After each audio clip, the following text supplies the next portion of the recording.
On a bright, enchanted morning, Goldilocks wandered down a forest path glowing with sunlight. Birds fluttered above her head, singing melodies that made the flowers sway gently, as if the whole forest were happy to see her.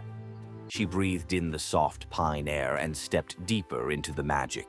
She stopped for a moment, letting the sparkling dust drift around her like tiny floating stars.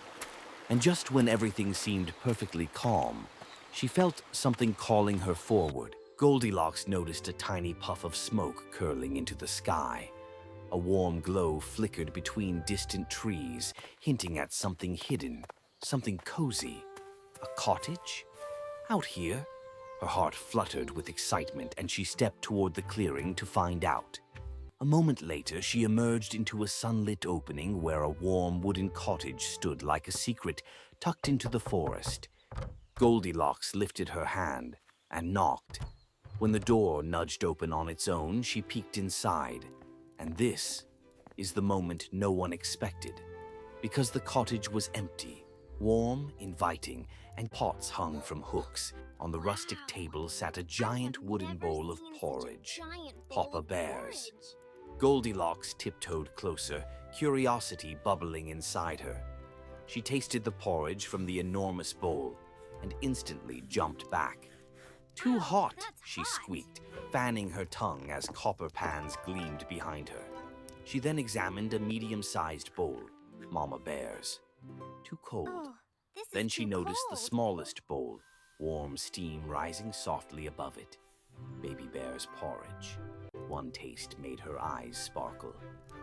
"Just right," she whispered, happily finishing every bite as the fireplace crackled nearby. Satisfied and warm, she wandered into the living room, where knitted rugs and wooden furniture filled the space. A large window overlooked the forest, casting playful patterns across the floor. She approached Papa Bear's huge wooden chair, its engraved patterns gleaming. Sitting down, she bounced stiffly, far too hard. She moved on to Mama Bear's cushioned chair by the window. When she sank into its soft cushions, she nearly disappeared. Too soft. Then she spotted Baby Bear's small rocking chair. It was just her size. She sat and sighed with contentment. Just right. She rocked gently, sunlight warming her face, until suddenly the chair cracked beneath her.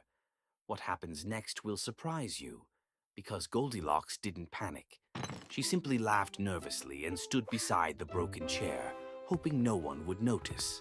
Still curious, she climbed the wooden staircase, tracing the carvings along the railing. Upstairs, sunlight spilled through embroidered curtains, filling the bedroom with a peaceful, glowing warmth. Papa Bear's enormous bed stood tall, with thick blankets and carved posts. She climbed on and felt like she was lying on a wooden plank. Too hard. Mama Bear's medium-sized bed was soft and floral, but when she sank into the pillows, she felt swallowed alive. Too soft. Then she spotted Baby Bear's tiny bed, complete with patterned sheets and stuffed toys. She crawled in, giggled softly, and melted into the blankets. It was just right. The perfect spot. Within moments, she fell into a warm, peaceful sleep as sunlight glowed through the curtains. Little did she know, this was only the beginning. Deep in the forest, Papa Bear, Mama Bear, and Baby Bear were making their way home. Birds followed playfully as sunlight filtered through the trees. The family reached their clearing, but something felt off. The door was open, just slightly. Papa Bear squinted. He stepped into the kitchen, warm with golden sunlight. Papa Bear noticed his giant bowl, tasted. Mama Bear stared at her medium bowl, disturbed. Baby Bear gasped at his small bowl, empty. The bears moved into the living room. Papa Bear's chair was shifted. Mama Bear's cushions were flattened. Baby Bear's chair was broken in pieces on the colorful rug. The family exchanged wide-eyed looks and hurried up the stairs, sunlight streaming behind them. Papa Bear saw his blankets tossed. Mama Bear noticed her pillows moved. Baby Bear rushed forward, and there, in his little bed, was a sleeping Goldilocks. And this is where the story takes a turn. Goldilocks awoke to three bears staring down at her, sunlight glowing behind them. She sat up quickly, eyes wide, cheeks flushed with shock.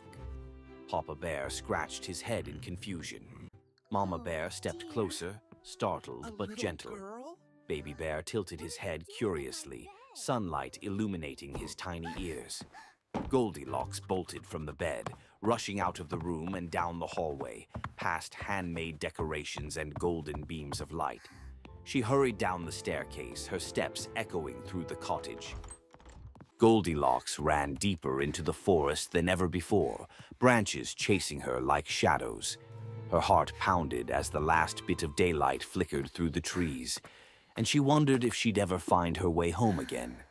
The forest stretched endlessly around her, glowing gold and amber. Hours later, in a quiet clearing, Goldilocks curled beneath a tree. The cold crept in. Her eyelids grew heavy. She tried to stay awake, but sleep tugged her closer and closer. Back at the cottage, the bears stepped outside, not angry, but worried. Lanterns in hand, they set out with determination. This wasn't a hunt. This was a rescue. Papa Bear followed her tiny footprints. Mama Bear carried warm food. And Baby Bear, his little voice echoed softly through the trees. Baby Bear emerged first, a warm blanket in his paws, a tiny, hopeful smile on his face. What happens next will surprise you. Goldilocks drifting in and out of sleep against Papa Bear's shoulder. And so, around a wooden table, Goldilocks and the bears shared breakfast together, brought together by warmth, forgiveness, and second chances. Everyone knows the story of Goldilocks. But have you ever stopped to think about what really happened? At first glance, it seems simple. A lost little girl, a cozy cottage, and 3 bowls of porridge. But the moment Goldilocks stepped through that door, the story became something else entirely. Some viewers say she had no right to invade the bears' home.